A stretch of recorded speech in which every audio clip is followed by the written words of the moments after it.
For Lab 1, I rolled a stress ball along a flat surface for about 0.8 seconds, using my trusty Galaxy S4 to record video at 30 frames per second. After using Tracker to get position versus time data from the video, I constructed a VPython representation of my initial observation in an attempt to accurately predict the motion of a virtual stress ball in a simulated environment.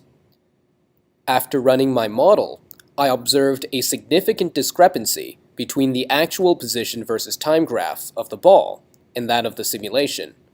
I think this was because my computer model did not take into account forces such as friction and drag.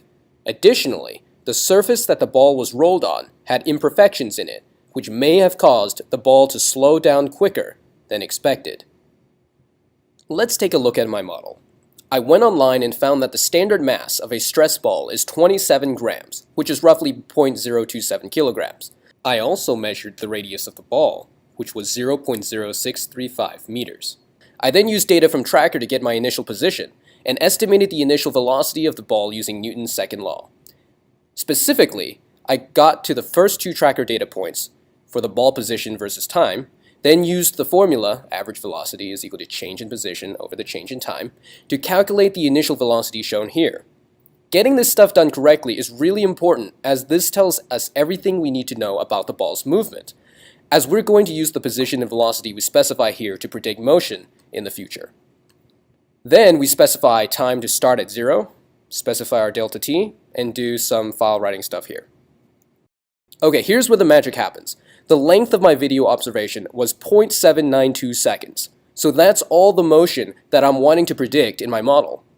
Now over here, I'm always going to assume that my net force is 0, since nothing is acting on the ball after it gets pushed. On this line, I'm using Newton's second law to figure out what the ball's new velocity will be, and adding that back to the current velocity. I do the same thing here with the position, but by solving the equation average velocity is equal to change in position over the change in time. I should probably note here that the position vector is negative because the axis is oriented such that the ball is traveling in the negative x direction. If I had made the ball go towards the right, for example, this would be positive because the ball would be traveling in the positive x direction.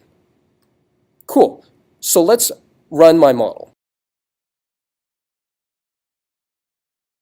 As you can see, the predicted motion is perfectly linear, while the observed motion is nonlinear and has a slower velocity. I think this is because of several reasons. Firstly, I rolled the stress ball on a slightly uneven surface.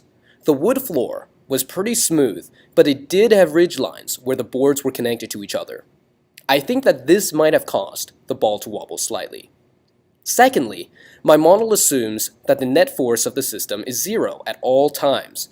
However, forces such as friction between the ball and the air could have caused the results to differ, and I think this could partially explain the discrepancy I found, because in reality, I have the force of drag, friction, and who knows what else acting on my poor stress ball.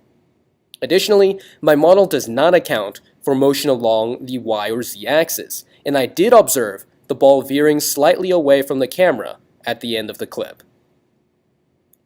As if all this wasn't enough, I accidentally converted the video from 30 frames per second to 23 frames per second, which may have caused Tracker to give me an inaccurate representation of the ball's motion. So to wrap this up, I have used Newton's second law to predict the future in a system where the net force is 0. When I put these predictions to the test, by comparing a model's prediction to that of its real-world equivalent, I noticed discrepancies which I think were caused by an imperfect world. A world with friction and drag forces and where video frame rates magically get altered in the video conversion process. Thank you for watching.